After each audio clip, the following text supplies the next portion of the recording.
Today is the first time I'm actually giving an 8 to 10 minute speech, I believe. Perhaps there was a time that I had given an 8 to 10 minute speech at the end of my competent communicator manual. I believe Oren might have been the one to have evaluated that when we were meeting in person.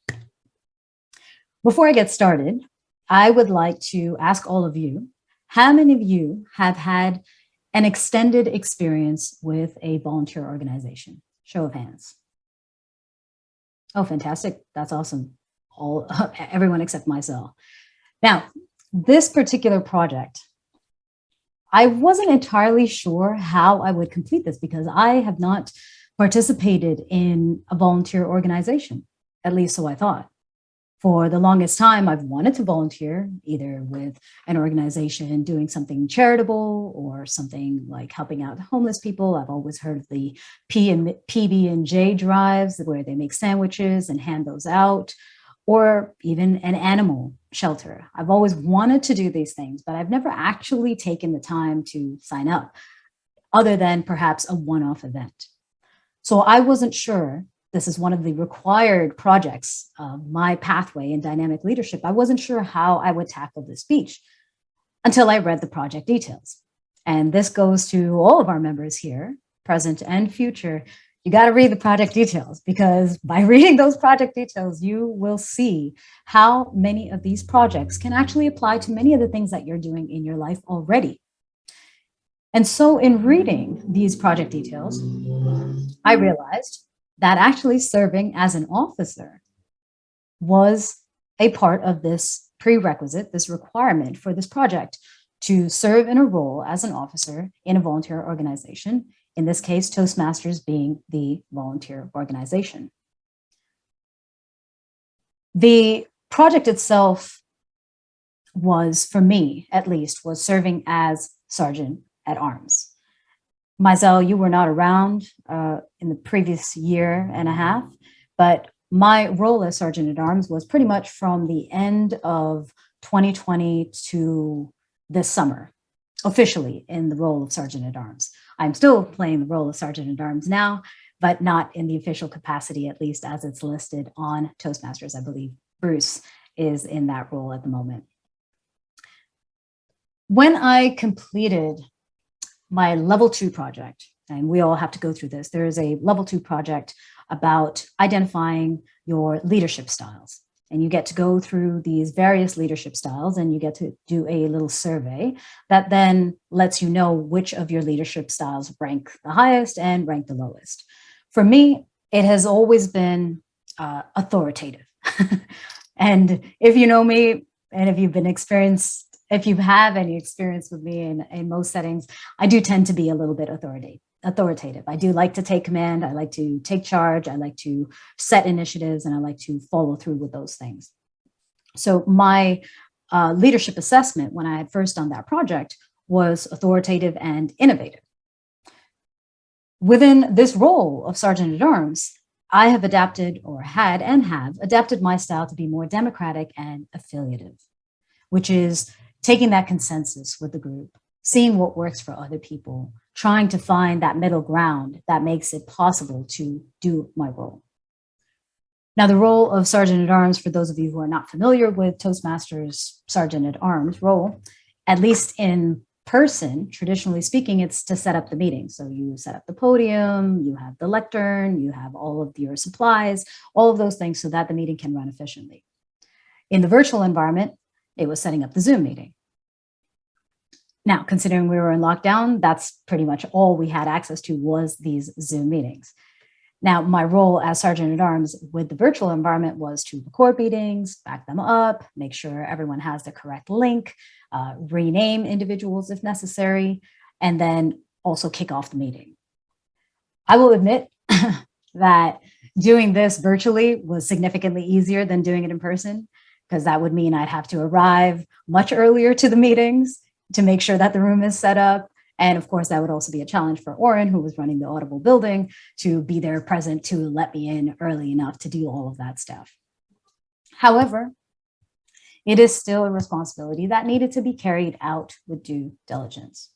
I had to make sure that I was present to open the meeting links, to admit our guests, to admit our Toastmasters, to rename the participants, as I just did today before our meeting, to mute people when other people were speaking so we didn't have any background noise, to adjust permissions when someone needed to present something, make them co-host so they could screen share.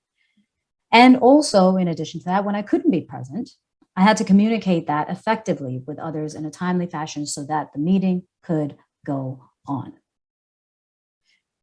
My role as Sergeant at Arms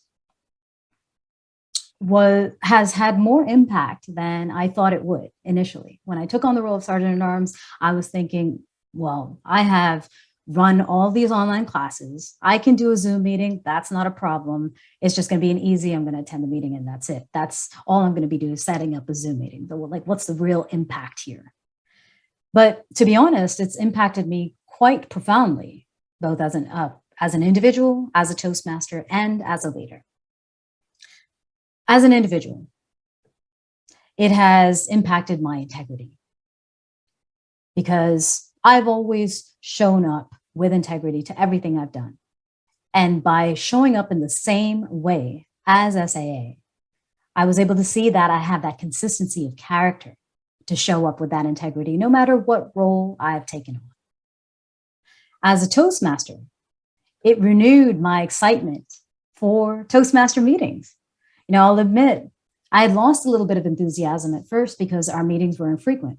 You know, we didn't really know how to set things up. I remember we were using Audible's Meet thingy, and I was like, Zoom is so much better. Why are we using this? And then we're like, well, whose Zoom account? Because Zoom needs permissions and Zoom has limitations on the meeting lengths, all of these other details. And basically, we not only had infrequent meetings, but we also had very poor attendance at those meetings. Not to say that our attendance has grown that much, but the quality of our attendance has improved dramatically. So I felt like I was playing a major role in making those meetings happen regularly and smoothly.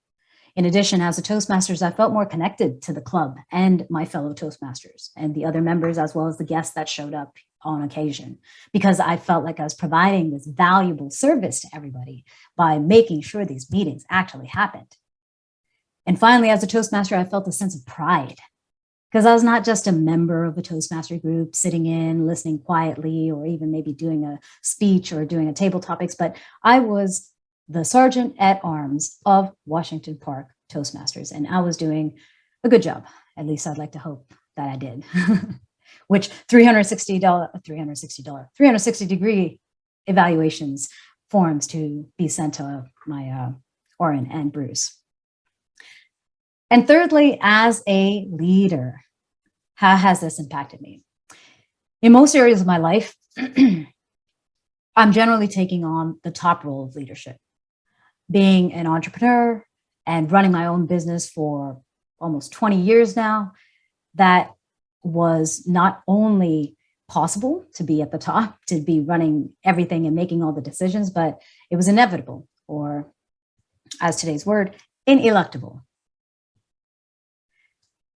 With Toastmasters as Sergeant at Arms, I could see that this role, even though it was not the highest officer role there, like President, VP, VPM, VPPR, but this role in this club was essential to the functioning of this club. And it opened my eyes to my definition of leadership.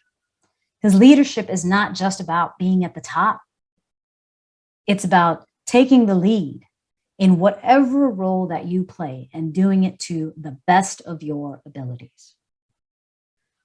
We, as individuals in life, are not always positioned at the top, but we are always holding a position, some position. And whatever role we play in life, we can be leaders if we take pride in our work and we show up in a responsible, meaningful, and impactful way.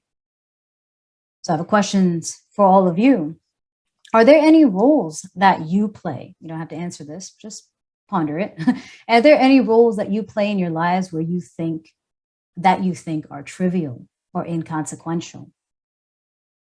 How could you reframe your view of that role? How could you bring more to the table? Basically, how can you be a true leader in all areas of your life? Being Sergeant at Arms at Washington Park Toastmasters has taught me a lot. Being president now is teaching me even much, much more.